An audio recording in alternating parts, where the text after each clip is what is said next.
एक तरफ इमरान खान आहिस्ता आहिस्ता इस्लामाबाद की तरफ बढ़ रहे हैं और दूसरी तरफ 25 मई के एहतजाज से मुताल्लिक सुप्रीम कोर्ट में तौहीन अदालत की हुकूमती दरख्वास्त का सामना कर रहे हैं और तहरीक इंसाफ के मौजूदा लॉन्ग मार्च का मुस्तकबिल भी इसी समात से वाबस्ता है।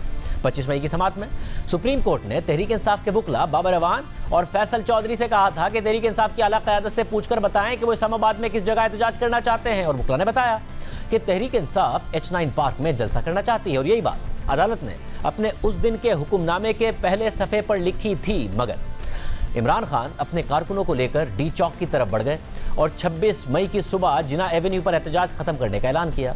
इस पर सुप्रीम कोर्ट ने 26 मई की समात में कहा था कि तहरीक इंसाफ ने हमारे एतमाद को ठेस पहुंचाई है।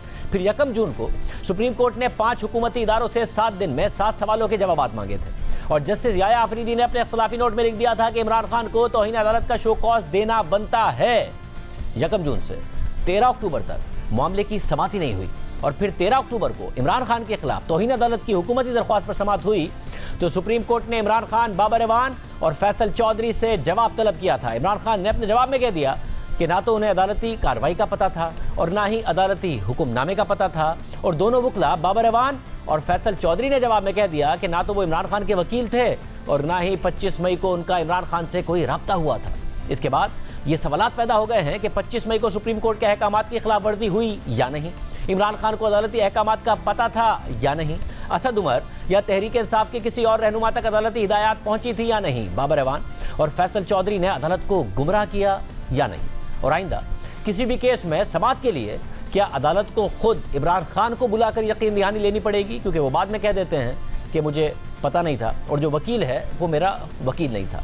ये और इससे जुड़े मजीद अहम सवालात के जवाबात सुप्रीम कोर्ट तलाश कर रही है और आज सुप्रीम कोर्ट में अहम समात हुई है और चीफ जस्टिस उमरता बदियाल की सरबराही में 5 रुकनी बेंच ने इमरान खान से 25 मई के वाकयात पर वजाहत तलब कर ली है। बेंच में justice Ijazul Ahsan, justice Munib Akhtar, justice Yahya Afridi और जस्टिस मज़ाहिर अली नकवी भी शामिल हैं और आज की समात में एहसन बूंद एडवोकेट ने सुप्रीम कोर्ट में पेश होकर बताया कि बाबर अवान और फैसल चौधरी को नोटिस जारी किए गए थे, मैं उनकी नुमाइंदगी कर रहा हूं। इस पर चीफ जस्टिस ने निमाज दिए कि अदालत ने नोटिस नहीं किए थे, सिर्फ जवाब मांगे थे, उन जवाबात का जायजा बाद में लेंगे, पहले हुकूमती वकील का मौक़िफ़ सुन लेते हैं। इसके बाद additional attorney general Aamir Rahman ने दलाइल देते हुए कहा कि इमरान खान ने तफसीली जवाब के लिए वक्त मांगा है, इमरान खान ने किसी भी यकीन दहानी से लाइल्मी जाहिर की है, इमरान खान ने अदालती हुक्म से भी लाइल्मी का इजहार किया है। एडिशनल अटॉर्नी जनरल ने कहा कि इमरान खान की जानिब से यकीन दहानी कराई गई थी। फैसल चौधरी के मुताबिक हिदायत असद उमर से ली थी और उनका इमरान खान से राब्ता नहीं हो सका था। बाबर अवान के मुताबिक इमरान खान का नाम किसी वकील ने नहीं लिया था। चीफ जस्टिस ने एडिशनल अटॉर्नी जनरल से सवाल किया कि 25 मई को पहले और दूसरे अदालती हुक्म में कितनी देर का फ़र्क है, तो एडिशनल अटॉर्नी जनरल ने जवाब दिया कि पहला हुक्म दिन 11 बजे दिया गया, दूसरा हुक्म शाम 6 बजे दिया गया था। चीफ जस्टिस ने निमाज दिए कि दोनों अहकामात के दरमियान का वक्त हिदायत लेने के लिए ही दिया गया था, अदालत को नहीं बताया गया था कि हिदायत किससे ली गई है। अगर किसी से बात नहीं हुई थी तो अदालत को क्यों नहीं बताया गया, इस बात की वजाहत तो देनी ही पड़ेगी। अदालत ने बाबर अवान और फैसल चौधरी पर एतमाद किया था, दोनों वकला ने भी नहीं कहा कि उन्हें हिदायत नहीं मिली। चीफ जस्टिस ने सवाल उठाते हुए रिमार्क्स दिए कि इमरान खान को अदालती हुक्म का कैसे इल्म हुआ, यकीन दहानी तो पीटीआई की आला क़यादत की जानिब से कराई गई थी और पीटीआई की आला क़यादत का आगाज़ इमरान खान से ही होता है। हमसे अब इमरान खान ने तफसीली जवाब का वक्त मांग लिया है। एडिशनल अटॉर्नी जनरल ने दलाइल देते हुए कहा कि पीटीआई ने 2014 में भी एनओसी की खिलाफ वर्जी की थी। सुप्रीम कोर्ट में इमरान खान पर शर्मनाक कहने पर तौहीन अदालत का केस चला था। 2 बार इमरान खान इलेक्शन कमीशन से भी माफी मांग चुके हैं। अदालत कई बार तहम्मुल का मुजाहरा कर चुकी है। चीफ जस्टिस उमरता बदियाल ने इस पर रिमार्क्स दिए कि मौजूदा केस माजी के मुकदमात से मुख्तलिफ है। एहसन बूंद एडवोकेट ने दलाइल देते हुए कहा कि फैसल चौधरी ने अदालती हिदायत पर बाबर अवान से राब्ता किया था। अदालत ने हुकूमत को वकला की इमरान खान से मुलाकात कराने का हुक्म दिया था। हुकूमत ने वकला की इमरान खान से मुलाकात का बंदोबस्त ही नहीं किया। 20 मिनट इंतजार करके वकला ने मीडिया से गुफ्तगू की और चले गए। चीफ जस्टिस ने सवाल किया कि अगर वकला का राब्ता नहीं हुआ तो यकीन दहानी किसकी तरफ से कराई गई। एहसन बूंद ने जवाब में कहा कि हुकूमत ने मुलाकात की सहूलत ही नहीं दी, हिदायत कैसे लेते। चीफ जस्टिस ने फिर सवाल किया कि क्या वकला की किसी सीनियर लीडर से बात नहीं हुई थी, आजकल फोन मौजूद हैं, क्या टेलीफोनिक राब्ता भी नहीं किया गया था। इस मरहले पर चीफ जस्टिस ने फैसल चौधरी से मुकालमा करते हुए कहा कि फैसल चौधरी साहिब परेशान ना हो, आपको कोई नोटिस नहीं किया है। इस पर फैसल चौधरी ने कहा कि तौहीन अदालत के नोटिस से ज्यादा अपने करियर की फिक्र है। फैसल चौधरी ने दलाइल देते हुए कहा कि 25 मई की समात 4 हिस्सों पर मुश्तमिल थी। पहले हिस्से में जिला इंतजामिया को बुलाया गया था, 12 बजे मुझे अदालत में बुलाकर राब्ते की हिदायत की गई थी। इमरान खान सफर में हो तो जैमर्स साथ होते हैं, उस वक्त क़यामत का समा था। अदालत ने भी सूरत हाल का नोटिस लिया था। बाबर अवान से राब्ता हुआ तो उन्हें अदालती कार्रवाई से आगाह किया था। असद उमर के साथ मेरा राब्ता हुआ और उन्हें आगाह किया। चीफ जस्टिस ने इस मरहले पर सवाल किया कि क्या असद उमर राब्ते के वक्त रैली में नहीं थे? तस्वीर के मुताबिक तो असद उमर रैली में थे, जैमर्स थे, तो असद उमर से राब्ता कैसे हुआ? फैसल चौधरी ने जवाब में बताया कि उस वक्त अदालत का हुक्म नहीं आया था। चीफ जस्टिस ने फिर सवाल किया कि अगर एक बार असद उमर से राब्ता हुआ तो दूसरी बार अदालत का हुक्म आने के बाद क्यों नहीं हो सका? इसीलिए 26 मई के हुक्म में कहा था कि पीटीआई ने अदालत के एतमाद को ठेस पहुंचाई। चीफ जस्टिस ने फैसल चौधरी से सवाल किया कि असद उमर का ओहदा क्या है? फैसल चौधरी ने जवाब में बताया कि असद उमर पार्टी के सेक्रेटरी जनरल हैं। अदालत के साथ गलत बयानी नहीं करूंगा। असद उमर से राब्ते के वक्त अदालत का कोई हुक्म जारी नहीं हुआ था। चीफ जस्टिस ने सवाल किया कि क्या अदालत वकील की बात का एतबार ना करे? अगर राब्ता नहीं हो सका था तो अदालत को क्यों नहीं बताया गया था? अदालत ने पीटीआई की यकीन दहानी पर हुकूमत को हिदायत दी थी। वुकला को H9 ग्राउंड में मौजूद होना चाहिए था। रात 10 बजे तक तो आग लग चुकी थी।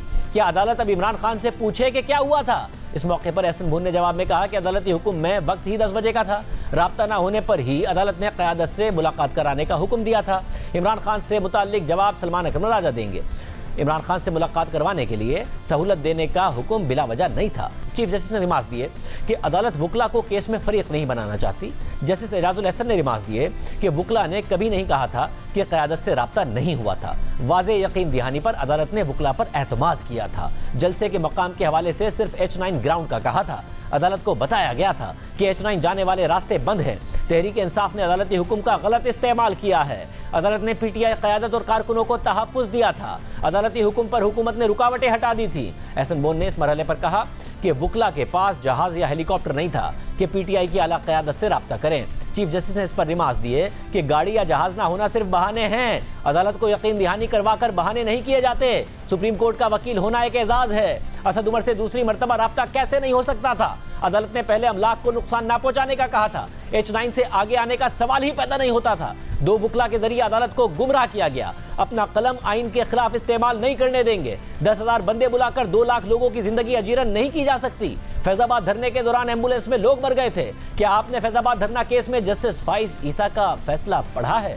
वो सियासी कायदीन जो आईनी हुकूमत कायम करना चाहते हैं, वो इंसानी हुकूक की खिलाफ वर्जी कैसे कर सकते हैं? मुल्क की सबसे बड़ी अदालत को 2 काबिल वुकला ने गुमराह किया है। अदालत ने इसके बाद इमरान खान के वकील सलमान अकरम राजा को रोस्टम पर तलब कर लिया और चीफ जस्टिस ने रिमार्क दिए कि इमरान खान के मुताबिक उन्हें किसी यकीन दहानी का इल्म नहीं था। इमरान खान ने अदलिया के एहतराम का भी जवाब में जिक्र किया है। अदालत इस केस में बहुत तहम्मुल से काम ले रही है। अदालत के पास मौजूद मवाद के मुताबिक इमरान खान को नोटिस होना चाहिए।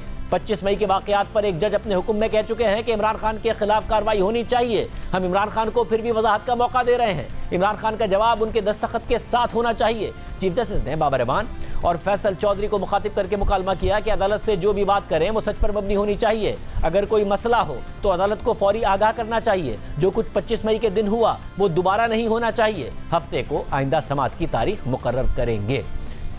इसके बाद अदालत ने इमरान खान के वकील को तमाम वीडियोस भी फराहम करने की हिदायत की और इमरान खान से 25 मई के वाक़यात पर वजाहत तलब करते हुए हफ्ते तक जवाब मांग लिया है। सुप्रीम कोर्ट जिन सवालों के जवाब तलाश कर रही है उन पर भी एक एक करके बात करेंगे, मगर पहले आपको इमरान खान के उस जवाब के बारे में बताते हैं जो उन्होंने 2 दिन पहले 25 मई के वाक़यात से मुतालिक सुप्रीम कोर्ट में जमा कराया है। इमरान खान ने अपने जवाब में सुप्रीम कोर्ट को बताया है कि 25 मई को उनके वुकला ने अदालत में क्या कहा इसका उनको पता ही नहीं है। इमरान खान ने अपने जवाब में कहा है, मुझे ऐसे किसी भी बयान या यकीन दहानी का पता ही नहीं है जो 25 मई से मुतालिक इस अदालत के सामने मेरे या तहरीक इंसाफ की सीनियर क़यादत के इमा पर कराई गई हो। ना ही मुझे 25 मई की शाम 6 बजे जारी किए गए सुप्रीम कोर्ट के हुक्मनामे और उससे मुतालिक तफसीलात का पता है। मैं इस मौजूद अदालत का बेहद एहतराम करता हूँ और ये सवाल ही पैदा नहीं होता कि मैं जानते बूझते इस अदालत को कराई गई किसी यकीन दहानी की खिलाफ वर्जी करूँ या इस अदालत के किसी हुक्म को मानने से इनकार करूँ।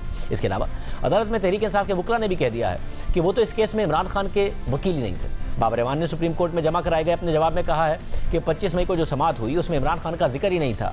तहरीक इंसाफ की आला क़यादत का जिक्र था जिससे राब्ता ही नहीं हो सका था। जबकि फैसल चौधरी ने अपने जवाब में कहा कि वो तो सुप्रीम कोर्ट में समाअत सुनने के लिए बैठे थे। अदालत ने उन्हें तहरीक इंसाफ की क़यादत से राब्ता करने का कहा जिस पर उनका और बाबर रहमान का असद उमर से राब्ता हुआ था। अब इस हवाले से सुप्रीम कोर्ट के सामने जो नए सवाल पैदा हो गए हैं, हक़ाइक़ की रोशनी में उनका जायज़ा लेते हैं। 25 मई को सुप्रीम कोर्ट का फैसला शाम 5:54 पर रिपोर्ट हो चुका था, लेकिन उसी दिन शाम 7:38 पर इमरान खान का एक बयान सामने आया जिसमें उन्होंने डी चौक आने की बात की। यानी ये बयान अदालती फैसला आने के 1 घंटा 44 मिनट बाद का है और सुप्रीम कोर्ट का फैसला हवाला देकर इमरान खान ने बात की। सारे जिधर भी पाकिस्तानी ये देख रहे हैं, खुशखबरी ये है कि सुप्रीम कोर्ट ने फैसला कर दिया है कि अब कोई किसी किस्म की रुकावट नहीं होगी, कोई पकड़ धकड़ नहीं होगी। इसलिए मैं सारे पाकिस्तानियों को आज कह रहा हूँ कि आज शाम अपने शहरों में भी निकले और इस्लामाबाद और पिंडी में पूरी तरह कोशिश करें डी चौक पहुँचने की।